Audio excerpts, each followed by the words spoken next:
be in such a strong position? Very frustrating. I think it's mixed feelings, yes. And when you are winning a game, we know, this is a very tough place to go. And when you then start so well, and the players executed the plan, I would say brilliantly. We scored 2 great goals, and then we're switching off, and we don't keep so much possession as before. Defending, we're switching off. We concede a first goal, totally unnecessary, and then then you light up the fire in this stadium, in this ambience, and then it's become real tough. We addressed it in a half-time, and then you concede a third one, so unnecessary. It's no good defending again, and that has also to do with some willingness in such moment. But then I have to praise the guys, how they return in the game, how they fight, how they find a way to get the equalizer. And it's not only about that we find them in the last minute with in stoppage time with the set play, but we had on forehand some good chances. Hi, Erik. You mentioned the defence switching off just then. No. I said defending. Okay. Well, can I ask you, how do you explain such basic defensive errors from such experienced defenders, particularly Matthijs de Ligt, Lisandro Martinez, Mazraoui, Dalot? These are not inexperienced young players. These are experienced defenders. So how can you explain the continual mistakes from players, particularly when you said just now that you spoke to them at half-time about those mistakes? How does that continue to happen? I see it a bit differently. Okay. And you can look at the defenders. I look at the team, how we defend as a team. And so we don't defend well in the period, so in the middle part of the game, with the whole team. And we allow them to take control of the game, and it has to do with discipline in your defending habits. And then of course this pressure is coming on the defending line, and they have good players as well, I have also to admit, and they scored great goals, but that is, we have to improve in that part. But what's good is we have the spirit, we have the resilience to fight back, and therefore I have to praise the team. Hi, Erik. It seems like there's a malaise, like a deep-rooted, permanent issue in your team that you just cannot stop happening each time.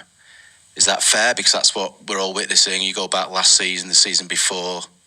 I think it's 1 win in 10 games in Europe now under you. That seems like a deep-rooted problem that you just cannot seem to solve. I think in the first 5 games of the season we had 3 clean sheets, so I wouldn't address this in that way.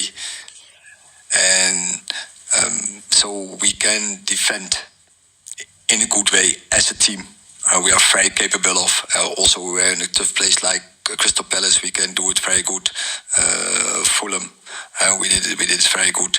So this team is capable of doing it, but they have to do it consistent, and they have to do it all consistent. And when 1, 2, 3 players switching off, then it's a problem, and that is what we have to solve. And we just start the season, so we have time to solve this issue, but it has to go quickly.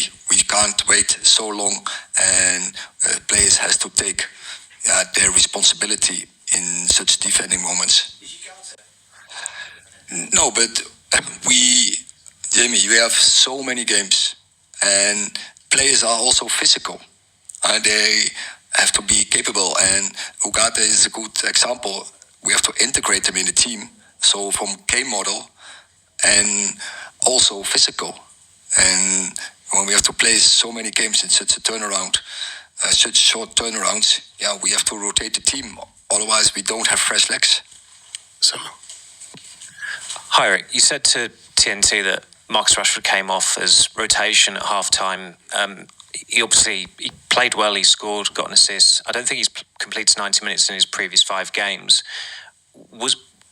I know you've said it was rotation, but it seems quite surprising that you take your best player off who's who put you 2-0 up. Yeah, but Garnacho was my best player on Sunday by far, and also in many other games. I think in this season, and as I assess it so far, he's bringing us so far the offensive threat by creating chances, assist, also scoring. So yeah, Garnacho also, we have to play him as well, and we have two very good players over that side. Did Marcus coming off have anything to do with his role with Porto's first goal? Because it seems like he lets the runner get ahead of him. It's as I say, I have to watch it back, and I think over the left side, definitely we didn't defend well tonight, and Marcus also play a part in this. But as I say, it had to do with Garnacho and nothing against Rishi. Okay, last two from Portuguese media.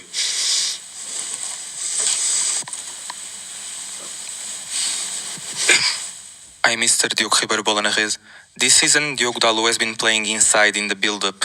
How important was Eriksen's positioning behind Porto midfielders and often receiving on the left, so that Manchester United has more capacity on the attack?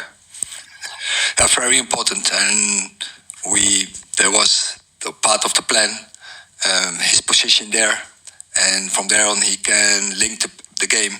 And as we all know, he's very good in this part to link the game, to create chances, and so that was very good. But I think also on the other side, in the pocket, there was Bruno, and so that was part of our plan to play them over there. Last question.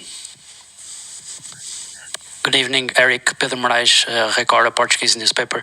I would like to ask you about Bruno Fernandes because he's been sent off in the previous two matches. I believe that's tough for a player.